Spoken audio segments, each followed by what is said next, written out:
Hello बच्चों, मैं आ चुका हूं आपके सामने।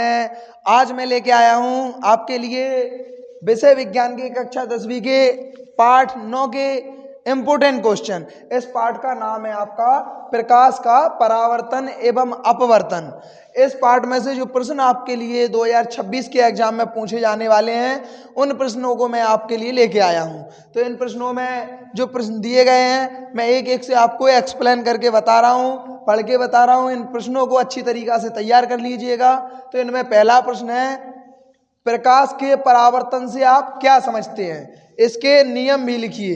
तो इस प्रश्न में कई तरीक़ा से प्रश्न बन के आता है। आपका ये प्रश्न बन के आता है, प्रकाश के परावर्तन से आप क्या समझते हैं, या प्रकाश के परावर्तन को परिभाषित कीजिए, या इसके नियम लिखिए। तो ऐसे प्रश्न आपका पेपर में बन के आता है। अगला प्रश्न है, गोलीय दर्पण किसे कहते हैं, या गोलीय दर्पण को परिभाषित कीजिए।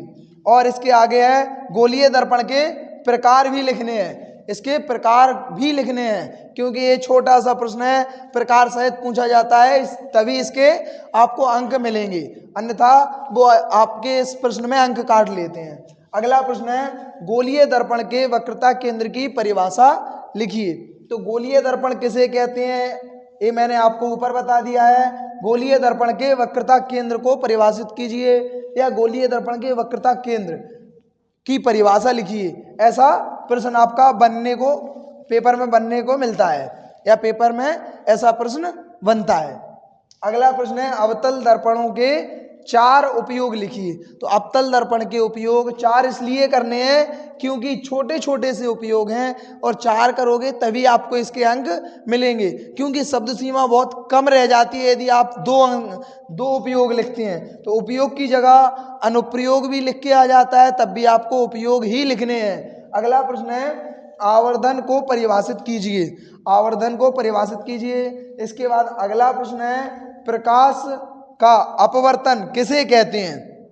इसके नियम भी लिखिए। तो देखो, प्रकाश का अपवर्तन और पहला प्रश्न है प्रकाश के परावर्तन। इन दोनों प्रश्नों में से हर वर्ष आपका एक प्रश्न जरूर पूछ लिया जाता है, और यदि इनकी परिभाषा नहीं पूछते हैं तो इनके नियम जरूर पूछ लिए जाते हैं, तो जो कि बहुत सरल हैं। यदि आपको इनमें कोई डाउट होता है तो मैं इन्हें आपको समझा दूंगा। अगला प्रश्न है, लेंस की क्षमता से आप क्या समझते हैं? सूत्र भी लिखिए।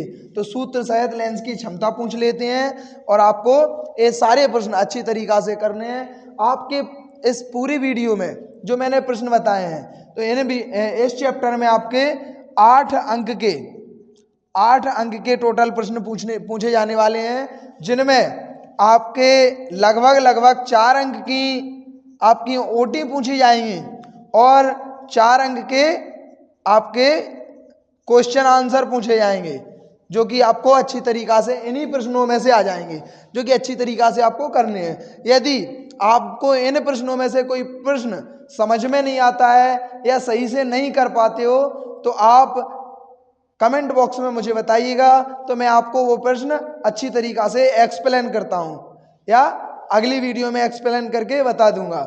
धन्यवाद बच्चों, मिलते हैं अगली वीडियो में।